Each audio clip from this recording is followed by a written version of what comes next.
ধরেছে গো? এই জ্বর-জ্বরে আর কি। তা এখন কেমন আছে গো মেজো বউ? ভালো আছি, এখন ভালো আছি। যাই চানটা সেরে আসি, অনেক বেলা। তা হ্যাঁ গা, মেজো বউ কি শুধু জ্বরের জন্যই দাদার বিয়েতে যেতে পারলো না? তোমাদের অত খবরের দরকার কি গো? হ্যাঁ, তোমাদের কি কাজকর্ম কিছু নেই? খালি পরের বাড়ির হাড়ির খবর নেওয়া।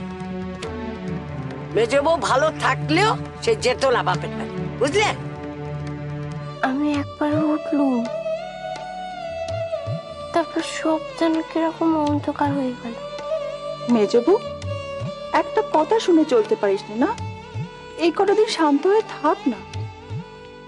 এই তো অসুখ থেকে উঠলি, এরপর যদি আর একটা কিছু হয়ে যায়? ঠাকুরজি, কি হবে আমার? আমি মরে যাব? খবরদার একটা বাজে বাজে কথা বলবি না। আমি তো আপনাকে বলছি মেজ বৌমা আগের চেয়ে অনেক সুস্থ আছে, আপনি একদম দুশ্চিন্তা করবেন না।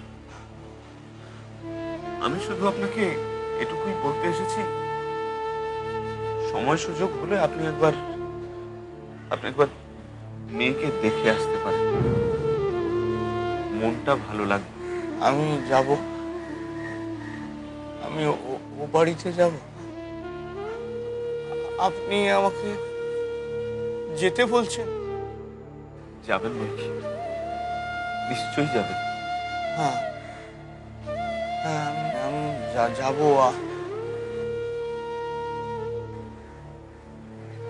যাব না?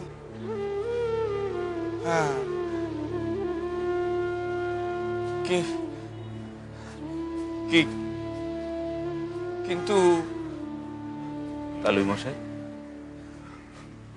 দেখুন, যা ঘটার তা তো ঘটে গেছে, তা তো ফেরাবার কোনো উপায় নেই।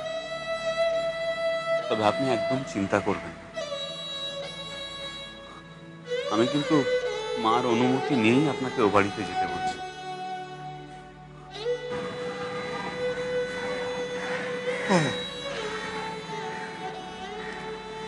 ও আচ্ছা, আচ্ছা, আমি ও বাড়িতে গেলে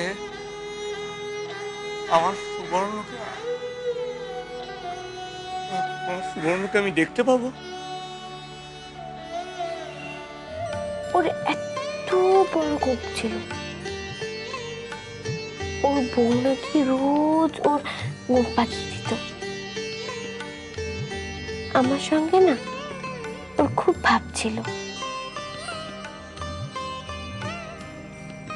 আচ্ছা, তোমার বসানো লেটেলের সঙ্গে যদি আমার ভাব হয়ে যায়? সে তুই করতেও পারিস, তোকে বিশ্বাস নেই। তার সঙ্গে ভাব হলে যে কি হবে? কি হবে? ও বলবে আমি নাকি পরপুরুষের সঙ্গে ভাব করি, আমি নাকি খারাপ, বলে আমার হাতটা মুচকে দেবে। এসব কি কথা বলছিস তুই মেজো? হ্যাঁ গো, তাই হবে, আমি জানি। এসব তোকে কে শেখালো? হ্যাঁ, এইসব পরপুরুষ টরপুরুষ? ওই তো বলেছে তোমার বর পরপুরুষ, আশের বাড়ির যে আদিত্যের বর পরপুরুষ, ও ছাড়া সমস্ত পুরুষই নাকি পরপুরুষ। আচ্ছা ঠাকুরজি, তাহলে কি ভূষণ দাদা পরপুরুষ? মেজো বউ